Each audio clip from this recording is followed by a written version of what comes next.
Get the latest Impact Podcast right into your inbox each week. Subscribe by entering your email address at impactpodcast.com to make sure you never miss an interview. This edition of the Impact Podcast is brought to you by ERI. ERI has a mission to protect people, the planet, and your privacy, and is the largest fully integrated IT and electronics asset disposition provider and cybersecurity-focused hardware destruction company in the United States, and maybe even the world. For more information on how ERI can help your business properly dispose of outdated electronic hardware devices, please visit eridirect.com.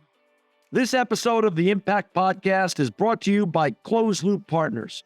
Closed Loop Partners is a leading circular economy investor in the United States with an extensive network of Fortune 500 corporate investors, family offices, institutional investors, industry experts, and impact partners. Closed Loop's platform spans the arc of capital from venture capital to private equity, bridging gaps and fostering synergies to scale the circular economy.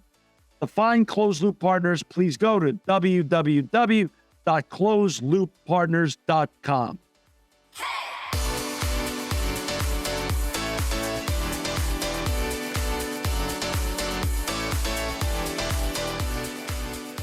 Welcome to another edition of the Impact Podcast. I'm John Shigarian, and I'm so honored to have with us today Josh Parker. He's the head of sustainability at NVIDIA. Welcome, Josh, to the Impact Podcast.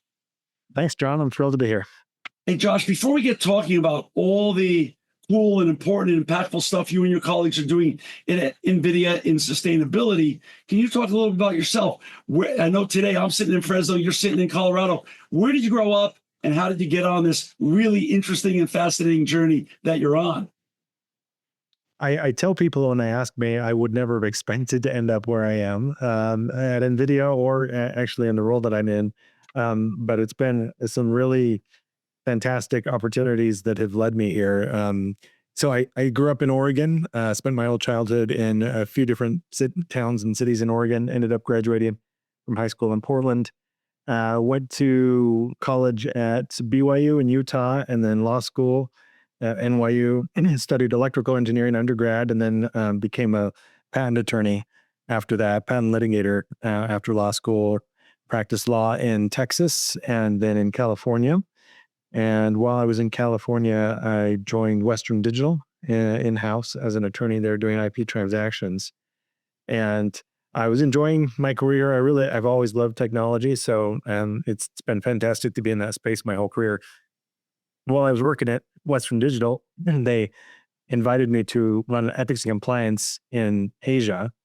So I was based in Bangkok for a few years, and which fantastic opportunity. Took my family out and had a great experience there.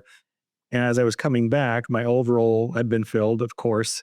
And so the general counsel asked me if I'd be interested in leading sustainability there at Western Digital because they didn't have a program and the board realized that they needed one. And I jumped at the chance, of course. And since then, there's been no looking back. It's been sustainability from there on out. After a few years in that role, then NVIDIA found me, and I was thrilled, of course, to join this company. Wow.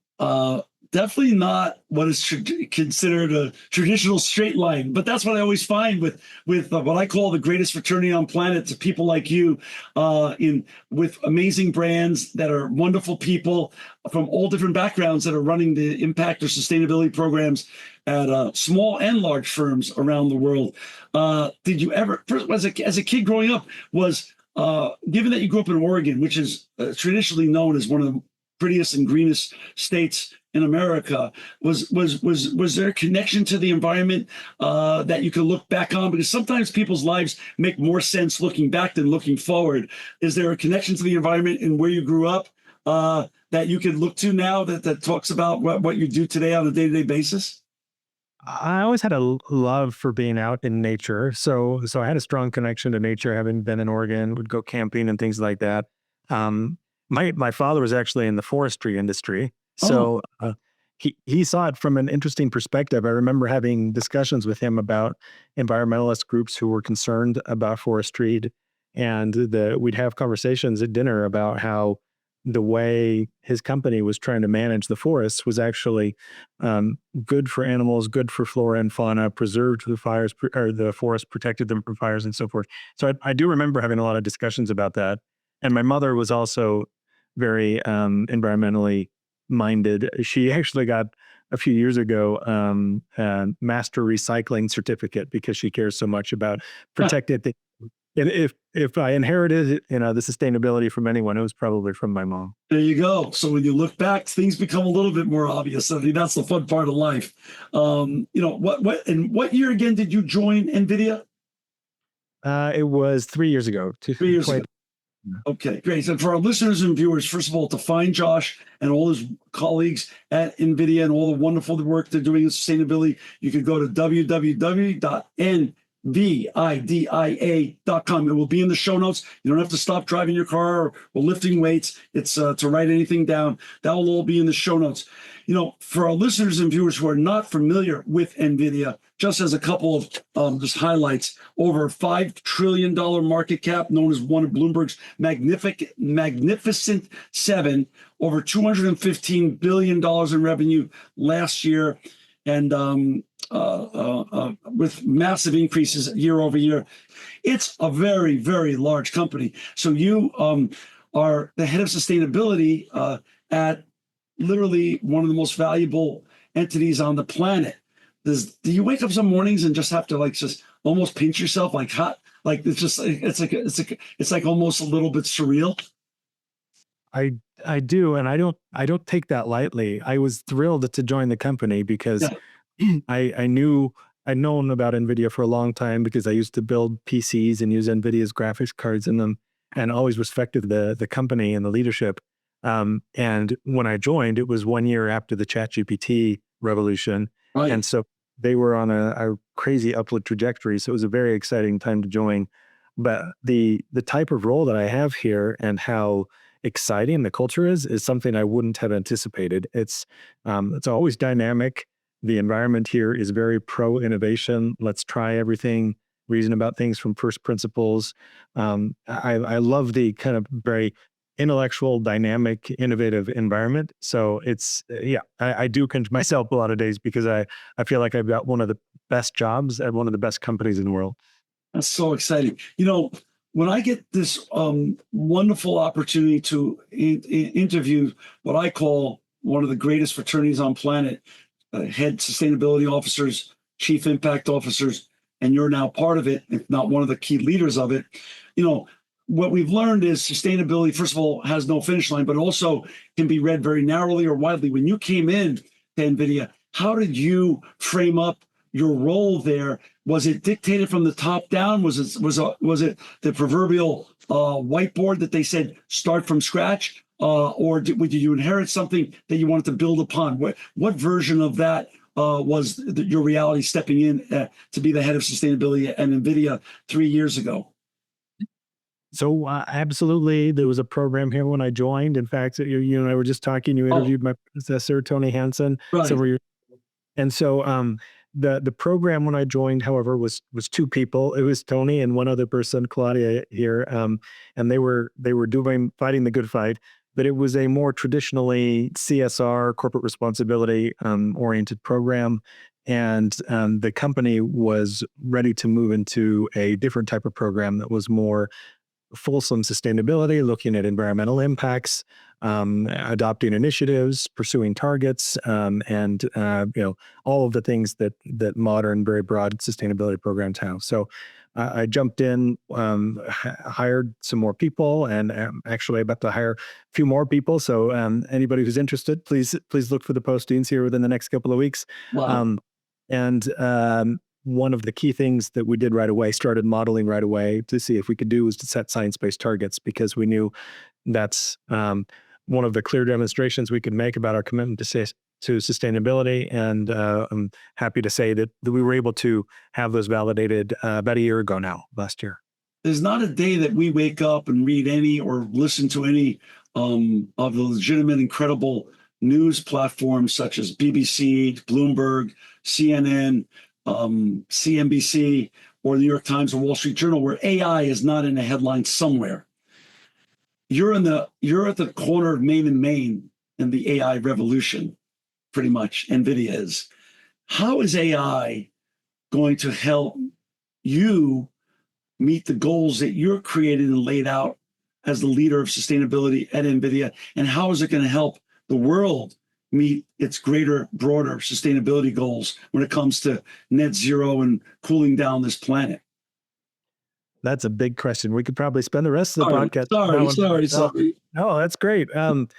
So I'd start by putting that into two buckets and say, first place, it helps me and my team a lot with administering sustainability and our program by helping us collect and analyze data a lot more effectively than we have in the past. So we're using it to make sure that we're tracking our sustainability better in the first instance and being able to report it more accurately, more effectively, more credibly to our partners.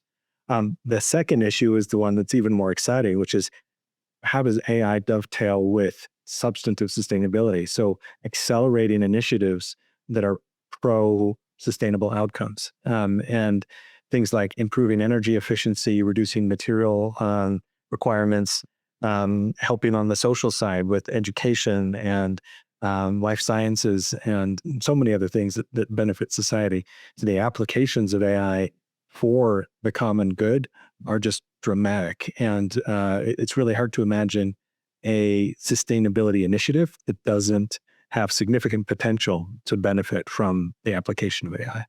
Well, I'm going to break it down even further. So your chips are really powering the most transformative technology that we've ever lived through on this planet. So AI itself is a revolution, but the climate change revolution and the movement from the linear to the circular economy is underway. But also there's many other benefits that are going to come out of what your chips can power and do.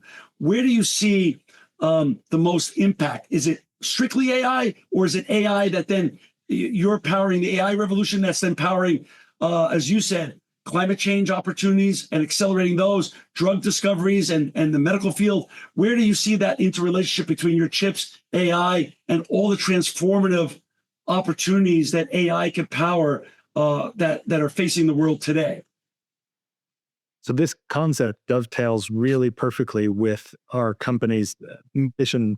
If we have a mission, and then it's to help solve the world's greatest challenges and technology. And the accelerated computing platform that Jensen and the team here pioneered years ago, and that is now being deployed very effectively for AI, is really the perfect general purpose tool to help us tackle all of those problems. So absolutely, we look at the chips and the data centers and try to maximize the sustainability of that infrastructure and that footprint.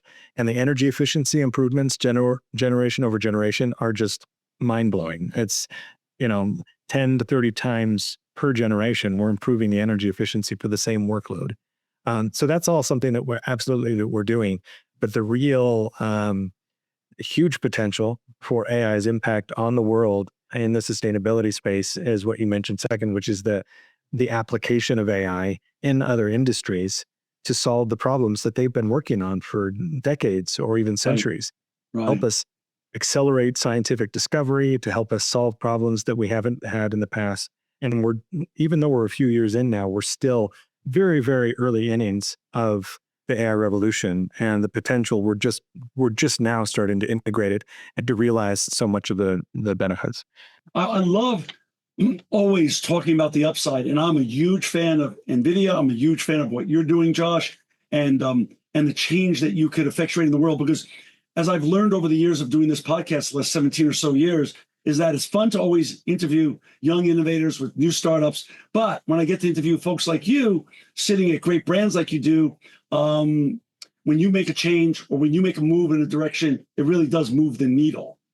But I also I don't want to gloss over some of the challenges that the AI revolution has sort of created when it comes to data centers and the grid. How can AI help not only have created some of these challenges, but also help us overcome some of those challenges when it comes to managing the grid appropriately to support the AI revolution that, like you said, is still in early innings? It's a very timely question. A lot of people are seeing AI data centers be built and wondering how that's going to impact their energy bills and the overall infrastructure. Right. And the news actually, again, to latch onto your optimism, is really pretty favorable. So AI data centers themselves are becoming assets to the grid, because we're implementing technologies that makes them flexible, so that when the grid is at peak load, we can take our data center and reduce the power that it's consuming, so that people can keep running their air conditioners when it's a really hot day, keep them comfortable. But when they're not, when we're not at peak load, the data center can soak up those unused electrons, um, and convert it into intelligence, and provide AI that's helping with all of these societal benefits. So it actually makes the grid more efficient, Mm, because it allows us to operate closer to that peak all the time through this Flex initiative. And we're actually deploying a data center ourselves in Virginia that takes full advantage of this. It's an AI factory research center, and we partnered with many companies, including Emerald AI and EPRI, to implement this, to run tests, to make sure that it works. And I think it's really going to be transformative by helping the grid be more efficient and making sure that we're using all of the electrons that are already in the system. And then you have on the other side, AI is really fantastic at helping us optimize systems, including energy systems. So where we're moving as a world, and where we should be moving, is to a place where we have what's called virtual power plants, where you have um, variable supply from renewables, you have and variable loads, things like mm, EV batteries that can be charged when there's excess energy and can pause when there isn't, mm. and administer that kind of smart system where we're using as many of those electrons as possible, is something that AI is perfectly poised to do. And so we're starting to partner with utilities to implement this intelligence and distribute it throughout the grid so that it can be smartly managed in that way. And this is, I read about this, but I want to make sure I have this right. Was this part of that white paper, Emerald AI, where you talked about power flexible? Yes. We've had a few announcements on this concept, and it all goes back to a study published by Tyler Norris at Duke University that found that if data centers could be flexible for just 1% of the year, it could immediately unlock 100 gigawatts of unused energy in the United States. Wow. Uh, that's a ton of power. And I know not a lot of people are in the Yeah. energy industry, so that may not mean anything, but that is a lot of energy. And it's just energy that's already available. It's just we're not matching the load with the generation effectively. So this will allow us to better capture that energy. Got it. Got it. When it comes to emissions, what are some of your key priorities, and how do you choose to rank them when it comes to emissions? I hear emissions. I hear all about the race to net zero. I was even talking to a very well-known professor, Paul Ekins, yesterday, and he was talking about now he just wrote a book on real zero instead of net zero. Talk little bit about how you navigate these key priorities and rank them at NVIDIA. Emissions and climate is our top priority for our sustainability program. So this is something we think about day in and day out. Okay. And we start, got an engineering background, so I try to be very logical about how we approach this. But we start where the impacts are the biggest, and we say, okay, what can we do about that largest bucket that we have? And then you go down from there. And the largest bucket for us, if you look at the life cycle emissions footprint for our products, is when our products are being used, the energy consumed when the products are being used. That's by far the biggest bucket of potential emissions. So we look there. We've started analyzing this, trying to figure out how big that bucket is and what we can do about it. The good news with respect to that is that most of the large AI factory operators, the big companies that you've probably heard of, like Microsoft and Google and AWS, and others that are less common, that are colos like Equinix and Digital Realty, have some of the most ambitious climate commitments and renewable energy commitments of any companies. And they're often the largest purchasers of clean power in the United States. So these companies, the ones that are operating most of the infrastructure, the AI factory infrastructure, are using all of the clean energy that they can and actually building more to try to satisfy that. So that's something that is being very actively managed, and they have some of the lowest emissions factors, emissions per watt of any industry.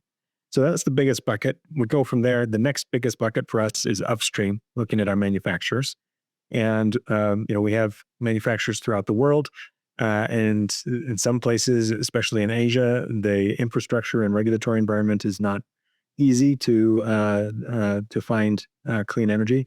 But we are directly working with key suppliers there to try to support their decarbonization efforts, and especially to support their transition to clean energy. Then the third bucket, which is actually turns out to be a tiny piece of the overall pie, is NVIDIA's own footprint.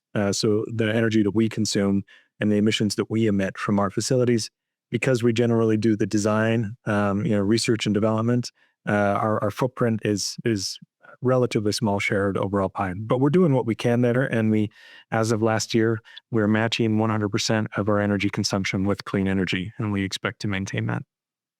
Josh, with the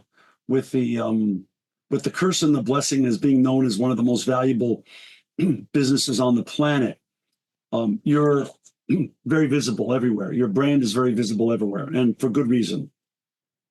How is it from a sustainability perspective with regards to policy, given that you're working in 38 and growing countries? I'm sure it's going to be more than that this time next year. And obviously in North America, Europe, Asia, South America, and the Gulf. Talk a little bit about the reconciliation of the patchwork quilt of all the regulations and policies that exist around the world, and how do you deal with that? You're really working day to day on very important issues to the company to keep it moving in the right direction towards the goals, like you said, the priority is emissions. And how do you then delicately balance that high wire act of the various and diverse regulations when it comes to emissions, when it comes to ESG, when it comes to greenhouse gas? All sorts of different issues are so diversely regulated around the planet. Where do you find a way, or how do you find a way to reconcile these things without driving you crazy or distracting you from the core business of, really making NVIDIA the most sustainable chip manufacturer on the planet? Having a patchwork of regulations is, of course, challenging to navigate, regardless of what industry you're in. That Right. makes it more difficult. Right. We've got good advisors. We have attorneys. I have an attorney on my team, and we go out and we monitor that proactively to make sure that we're preparing to comply with everything. The role that I play and that our government affairs team plays is primarily one of education, and the reason that that's particularly effective here is because we going back to the being in the right place at the right time and Yeah. having a fantastic opportunity here with NVIDIA. We we find ourselves in a situation where what is good for the economy, what is good for productivity, what is good for society, and what is good for sustainability actually seems to be aligning behind thoughtful deployment of AI. Um, and the reason that that's beneficial is when you move around the world, you have different balances of priorities, whether it's economic development or sustainability or social benefits and so forth. When you're able to come to those meetings with data that demonstrates that AI is helping to reduce energy consumed in other sectors, and it's helping to reduce overall emissions factors, and it's helping us accelerate innovation and drive productivity and financial success, and it's also providing educational benefits on the social side. When all of these things are lining up very well behind one particular strategy, which is let's use this technology for all of the public good that we can. Let's maximize its use for good, very thoughtfully and intelligently.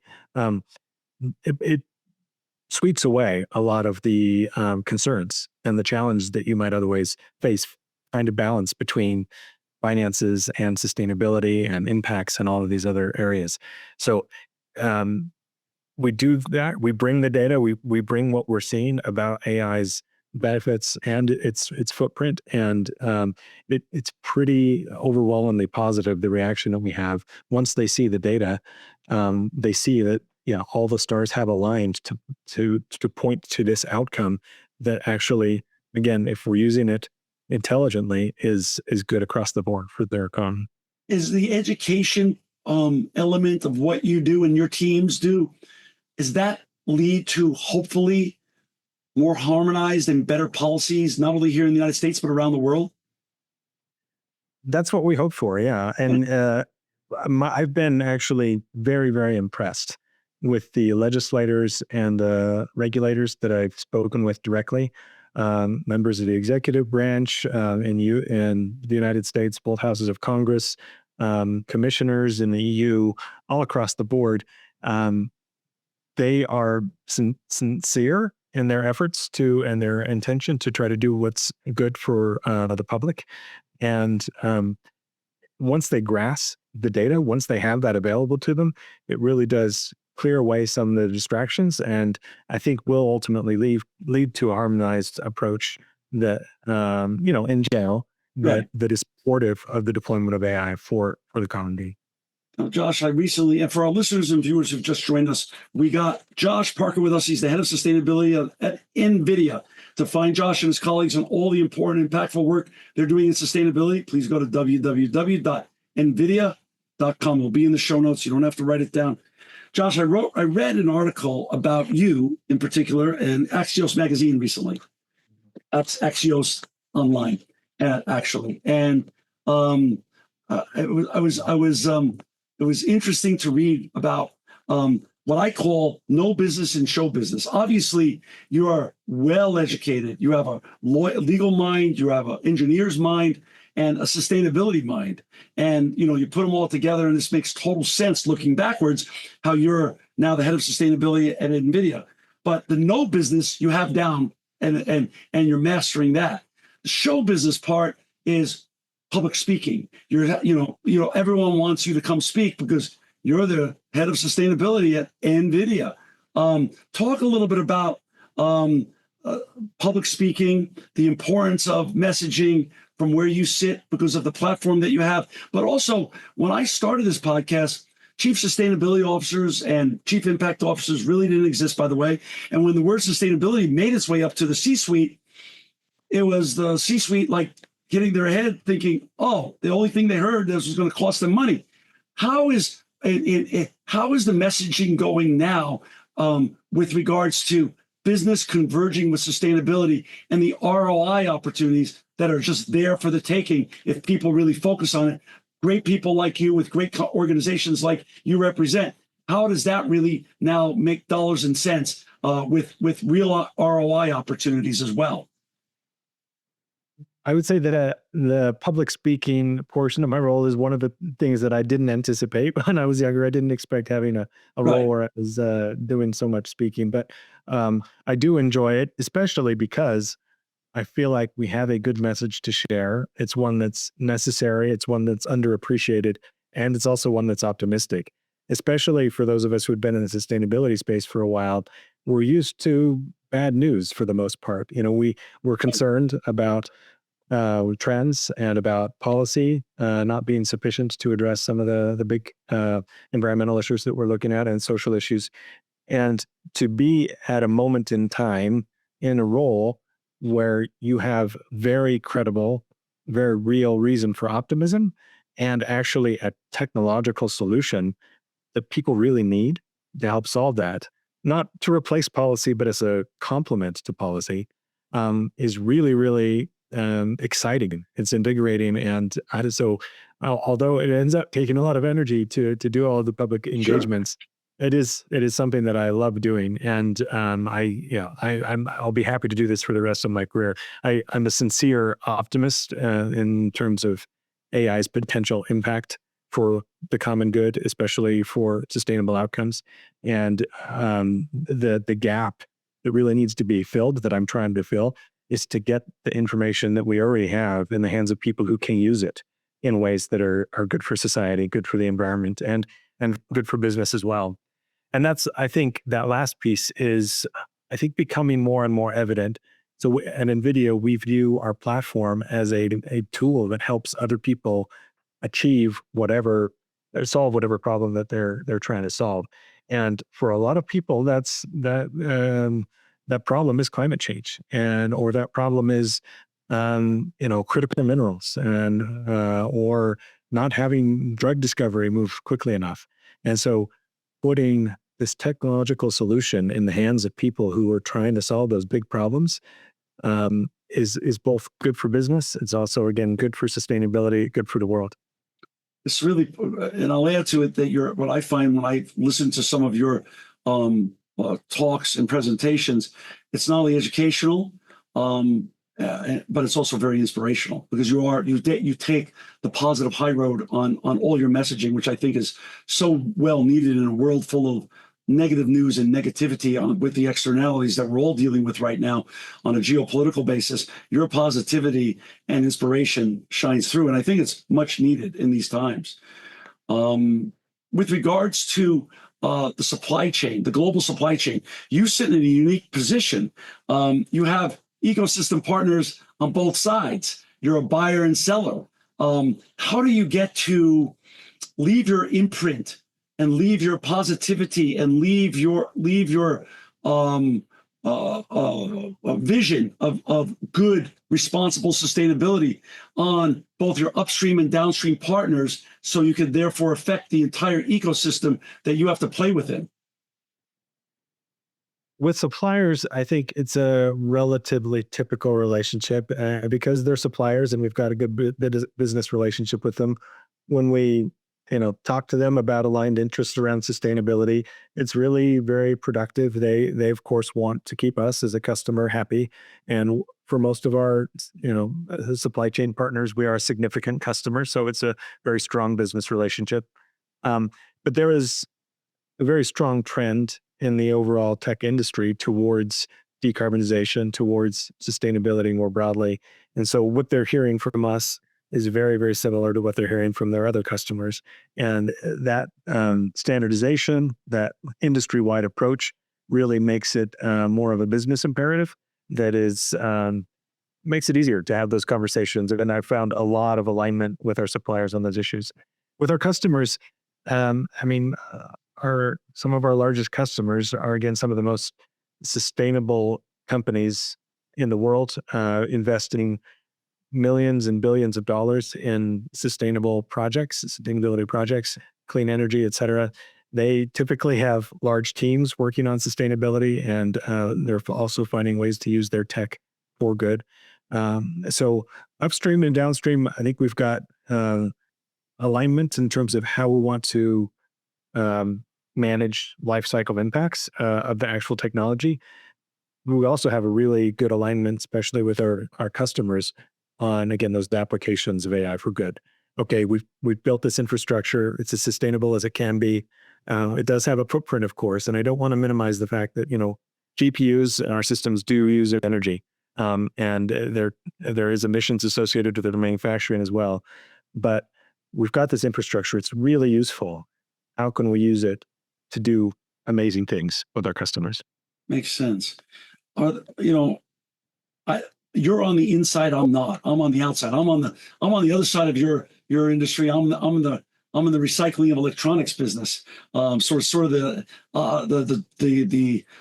other side of the technological revolution. What happens to our assets when they come to their natural end of life? Talk a little bit about, from the inside perspective, some of the myths and understandings that you've come to realize and know when it comes to the interrelationship between AI and sustainability. I'd love to do that. And this is a perfect opportunity because this is one of those areas where there's so much good data to share that people don't appreciate. One thing that my mind immediately goes to is water. You hear a lot about data centers and their use of water. And I know there's concern especially in the United States about if a data center is built in my area, how will that impact water availability and pricing? The fantastic news is we've basically solved that problem at the data center level. And it's through innovation that has driven us to a very advanced cooling platform. So it's direct to chip liquid cooling. So you've got a liquid coolant that's in a closed circuit system of pipes that is pumped to the chips and then pumped away and then cooled. And it is extremely energy efficient and it is extremely water efficient. Wow. So we ran the numbers between this type of cooling, which we launched in volume last year and which will be in all of our data center products later this year. Um, the water consumption, comparing this to the previous technology, is 1/300th of the water. So tiny fraction of what we were using before to cool the same workload. And That's so great. yeah, so that type of data is what I'm really trying to get out there and help people understand that the infrastructure that's being built close to them or in their state or whatever, there is the impacts that they may have heard about are probably from very old data, old equipment. The new generation is exceptionally energy efficient and also very water efficient, and that infrastructure is directly tied to you know probably the next. Um, Drug discovery that it could help us cure cancer or help us solve carbon capture and storage. It's going to come from intelligence that we get. Even though the buildings seem nondescript and not very useful, what they're actually doing to help us solve the big problems is really impactful and will be increasingly impactful for people's individual lives. Josh, is not a relationship that anyone ever goes into or a new opportunity, business venture, new job, where we all come in with preconceived notions. But after a while there, we come to whatever the realities are of that situation. Talk a little bit about, or I'd love you just to highlight you coming into NVIDIA 3 years ago and where you sit today. Let's just say this, what's the hardest part of your job that people on the outside don't really get to see? Hardest part. I think traditionally people in a role like mine would say getting executive buy-in for the big initiatives that they want to Yeah, pursue yeah, is challenging. It hasn't been the case for me. The executive leadership team has been very committed to this program since day one, and I think we're very optimistic about the opportunities of AI for sustainability. I would say the biggest challenge that I have is just getting enough of that credible data into the hands of people who are sharing it and able to maximize its impact so that people understand the real, not just the benefits of AI, but also have an accurate understanding of its footprint, of its environmental negative impacts. Because when you have an accurate understanding of both, that's when you can make the really informed decision about is this worth it? And I think in any credible balancing of those two, it's very clear. Absolutely, if anything is worth in some quantity of emissions and energy consumption and water consumption, AI is probably it. And its footprint ends up being a tiny fraction of overall energy and emissions and water and all of those things. It's tiny sliver, and it's already producing such dramatic improvements in so many areas that it's well worth it. So, trying not to get discouraged by the fact that people continue to not be able to balance those and understand those is probably the challenge. But that what does that mean? That means that I get more opportunities to share that optimism and to share the right. data. So I end up getting to do the thing that I like the most. Along those same lines, if you could change one thing, how the tech industry as a whole approaches sustainability on a macro basis, but then parsing it out, whether it's in framing, metrics, or just commitments, public commitments, what would, if you could wave your proverbial magic wand, what would the change be that you see as a commonality that if you could change that one thing, the needle would really move in the tech industry as a whole? I would say standardization, I think, of metrics and approaches to Mm, measuring sustainable outcomes and mm, impacts more broadly. And that's because the tech industry, especially advanced tech and the AI ecosystem, is really focused on the impacts already and trying to manage those, use clean right. energy, decarbonize, be very cognizant of all the chemicals and everything and the water. That's something that we're already managing really aggressively. Mhm, So the challenge is we don't have a good way as an industry of communicating how significant that work is mm, and how we really are as an industry driving innovation that leads to sustainability. So I think if we had metrics that would allow us to um, aggregate all of those efforts in a way that's credible and meaningful, then I think it would become a lot clearer that the positive aspects of the businesses that are driving sustainable outcomes. Josh, I assume that every year your team creates a sustainability report, an annual sustainability report, and that lives in perpetuity up on NVIDIA.com. That's right. And we're preparing our current sustainability report now. It should be out in May or June this year. Wonderful. I'd love you to think back over the last 3 years. If I was to ask you, what are your 1, 2, or 3 top achievements, your team's achievements in sustainability over the last 2 or 3 years that you could point to and be proud of? What I want you to be for this moment a little less humble than you typically are, and just use it as a way to platform some of your favorite achievements in sustainability and NVIDIA. Number one, I definitely say setting science-based targets last year. We did a lot of modeling. When you're in a company that is experiencing rapid growth, finding ways to commit to decarbonization can be a little challenging, but we were committed to doing that. And I was very pleased that we were able to find a way to set those commitments and have them validated. So that would be first. The second thing I'm most proud of, I think, is that we really have gotten a lot more credible information in the hands of people who need it, policymakers, media, the public, to help them take better advantage of AI and to not be afraid of it for reasons of sustainability. One thing that we've done to help that is that we've started publishing product carbon footprints for data center products, and we're expanding that program this year to many other products as well, with the goal of being as transparent as we can about so these are cradle to gate emissions, so upstream of when they get to our customers, and to make sure that we're being clear about it, and also to demonstrate in general that the impacts are lower than most people are expecting. So I'd say those were 2 big ones that I'm most proud of.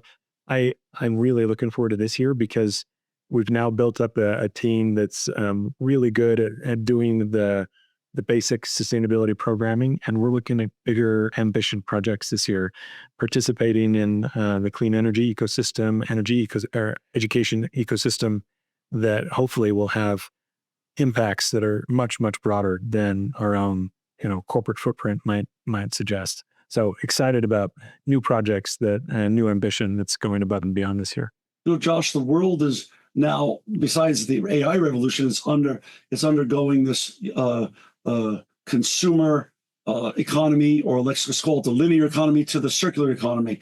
OEMs that I started working with 20, 25 years ago in my industry, never, sustainability wasn't a big part of their mantra back then. Now they all have design for sustainability divisions. Is that something that's institutional as well at NVIDIA, and circularity and repurposing of your materials, and also incorporating repurposed materials back into your new materials? Is this something that's also an ongoing discussion and an ongoing part of your greater vision?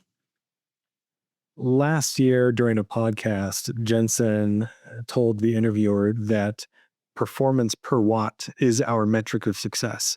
Wow. Which is really telling for the culture of innovation towards sustainability at NVIDIA, and how that's really integrated into our R&D. And that's there are practical reasons for that as well as benevolent ones, but the whole orientation of our company is towards more and more energy efficiency. Let's provide more tokens for each watt, and do that faster. That really unlocks the next level of AI's capabilities. So when we're able to, run more inference queries in that same watt, it allows us to train bigger, better models, to use them more productively. So that is really core to our business success as well as to our sustainability goals. On the issue of materials and repurposing them and circularity, we actually so far have seen huge appetite for our customers to keep using our systems as long as they can, Oh, running them. And of course, our AI business has grown very, very rapidly over the last couple of years. So if you go back a few years, the install base for AI data centers was a fraction of what it is today, right? So we this may become a bigger issue over time. How do we manage the old equipment? But for now, the equipment is being very, very effectively utilized, even though it's a few generations old. And one of the reasons why that's true is because our software engineers, and NVIDIA actually has more software engineers than hardware engineers, are continuously improving the software that runs on our systems so that even older systems dramatically improve their capabilities over time, oh, thanks to the software updates that we push out. So if you've got an old Ampere or Volta or Pascal system that's generations old, it can still do very productive work. It's probably not going to be training the next ChatGPT or Gemini or Claude model, but it can still do very, very productive AI work when it's updated. Josh, a large part of our audience around the world is 15 to 35-year-olds, and you're sort of the poster professional now for this generation, in that there's this massive desire from the next generation behind you to be like you, to not only make a living, but also to make an impact. What is your best advice that you could share back with that generation as either they prepare to go to school, graduate school, or they're just getting out of school or university or graduate school, in terms of career advice to find a path where they can make both a living and an impact? I would say look for where the impacts are the biggest and find ways to excel at whatever you do, and make sure that people around you know of your interest in sustainability or products for good, tech for good, any of those issues. That really has defined my career path. So I've been interested in big influential companies and in tech since I was young, and it's a great place to learn. It's a great place to develop understanding of the world of technology and how it can be used both for good or for bad. And when you uh, put yourself in that environment where you may have opportunities come up and people know, number one, that you're a good performer, you're a hard worker, and number two, that you're really interested in having in using your role and helping the company uh, be a positive influence in the world, those opportunities are much more likely to come to you. And it'd be really hard for me when I was 15 to expect to be in this role. Didn't exist, as you were saying. Right. um, but if you put yourself in those situations where people know you're a good performer and they know that you're interested in this type of work, I think that's about all you can do to set yourself up for success. And that certainly worked for members of my team. I know people at NVIDIA and outside of NVIDIA who just kept in touch with me. I know they're interested in this type of work. And so, of course, when I have new roles open up, those are the people I think are first. That's so wonderful. Josh, thank you for taking the time and being generous and gracious with your time today. Spend time with us. For our listeners and viewers, to find Josh Parker and all his wonderful colleagues who are working in the important and impactful field of sustainability at NVIDIA, please go to www.nvidia.com. Josh Parker, not only thank you for being generous today with us, but thank you more importantly to you and the wonderful people at NVIDIA for making the world a better place. Thanks, John. This edition of the Impact Podcast is brought to you by Engage. Engage is a digital booking platform revolutionizing the talent booking industry.